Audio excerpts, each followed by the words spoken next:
Before you buy your first home, definitely listen through this video because I'm going to share some of the most common mistakes that first-time home buyers make when they're just entering the real estate market. My name is Brigid Schlegel. I am an agent here in local Austin, Texas, and some of the surrounding areas as well. I work a lot with younger professionals or families, either relocating to Austin or moving around within the city. I'm super passionate about building wealth through real estate and making sure my clients can learn from other people's mistakes rather than making mistakes on their own. Because navigating real estate is not as easy as it sounds. And at the end of the day, you're going to feel a lot more confident in your home purchase if you have started out with a plan and have asked the right questions. If you're thinking about a move to the Austin area or just looking to buy or sell within the Austin market and would like a consultation, you can find my contact info here or down in the description below, and I'd be happy to set up a private call with you. Okay, so let's get into it. Mistake number one is probably the one that I see most commonly for sure, and that is not getting pre-approved with a lender before you start touring homes. This is a big one because if you don't get that pre-qualification done, you don't truly know what your budget's going to be for this home purchase. You may not even be comfortable with the monthly payment, even if you qualify for the home. So pretty much in all cases, it is better to go and do that pre-approval first.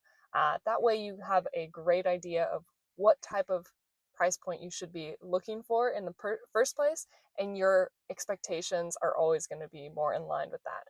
I've seen it happen before where somebody starts touring homes, they find one that they love and want to put in an offer, but then when they go to a lender, they're not qualified for that price range. So it really can be a letdown in that type of a situation, especially when you're looking at homes that are, $100,000 more than what you can afford essentially. And that really can make a huge difference in just the quality of the house, the locations that you need to look in. All of those things will be determined by budget at the end of the day as well.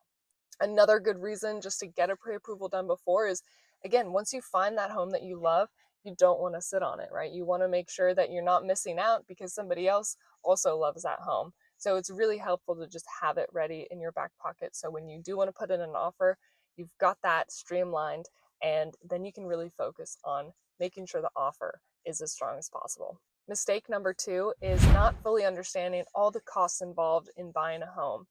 Down payment is not the same thing as closing costs. That's probably one of the biggest misconceptions. So your down payment might be that 20% down for, say, a conventional loan that you're bringing to the table, and then the lender's bringing the other 80%.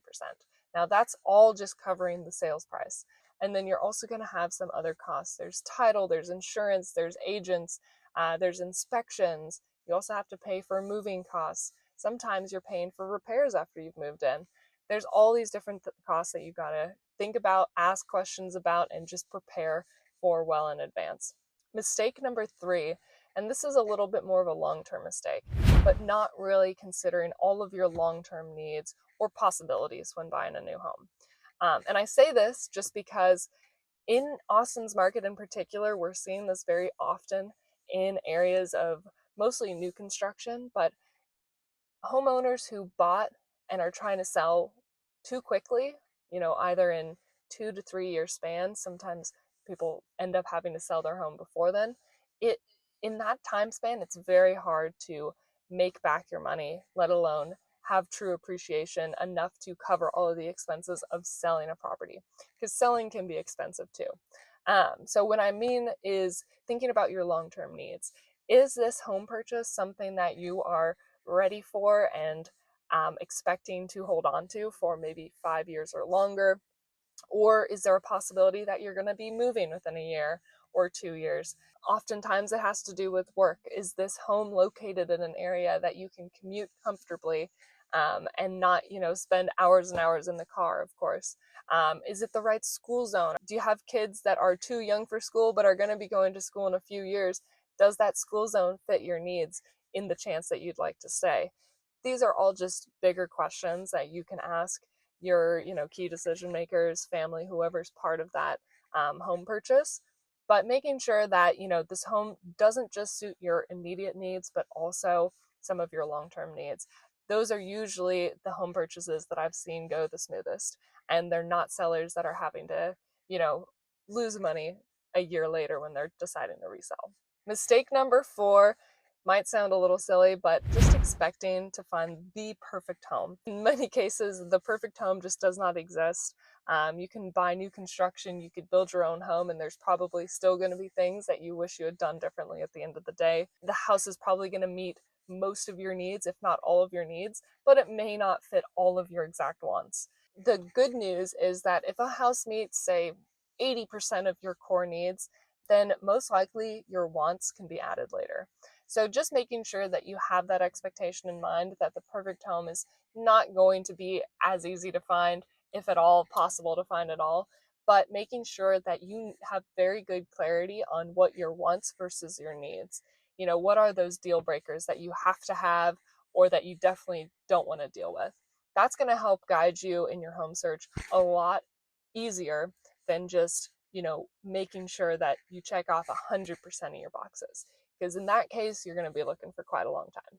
Mistake number 5 is choosing a transactional agent. Not all agents are created equal. At the end of the day, I highly recommend that you interview with a handful of agents, interview them, make sure that they're somebody that you'd want to spend a lot of time with, and make sure that they're not just going to be there until they get their paycheck. And that's what I mean by a transactional agent, is somebody that is, get the deal closed and then you never hear from them ever again. Make sure that you're with somebody who's invested in you, whether or not you buy a house, that they're going to give a crap about you well after you've closed, and that they're still somebody that they're going to check in and make sure that things are going smoothly for you. Your agent is somebody that you should feel comfortable going to at all seasons, with any different type of question, whether it be property taxes, reducing your insurance, reducing your mortgage payment, what to do if you want to do add-ons, getting contractor referrals, all of those things that aren't even required during the actual sale or purchase of your home. Your agent should be there to help provide you with, a vendor list or referrals or just support in those decision making throughout your entire home ownership. And the reason this is an important one is we had firsthand experience with this. My husband, we weren't married at the time, but when he bought his first home, he was 22 years old. I didn't have my license yet in Texas, so I wasn't super involved in the transaction. I also wasn't buying the home with him. It was his own purchase. So he went with the first agent that he talked to in Houston at the time, and the transaction did go fairly all right. There wasn't too many hiccups during the actual transaction. But once it closed, the agent, she just asked for a review and then never heard from her ever again. Still to this day, nothing. And to him, he didn't really think it was that big of a deal. To me, that's atrocious. I really feel that if you're going to help somebody find their first home, especially it was his first home purchase ever, she should have been there. He definitely had a ton more questions behind the scenes that she just didn't know because she wasn't around. So that's just something that now that I'm full blown in this industry, I make sure to never, treat clients that way. And if you are thinking about buying or selling in the Austin area, I'd be happy to help you. Even if it's just, should I buy or should I rent? I can help you talk that scenario through as well, because sometimes buying isn't always the best strategy. And I'm happy to help with a rental as well. So thanks for watching. Again, I hope you enjoyed this video. If so, please give it a like. That really helps it a lot. Subscribe if you'd like some more Austin content. I'm trying to do a lot more home tours, checking out some new construction very soon here in Easton Parks, and then also diving deeper into different neighborhoods and just different tips such as this video. So hit that like and subscribe button, and I'll see you in the next one.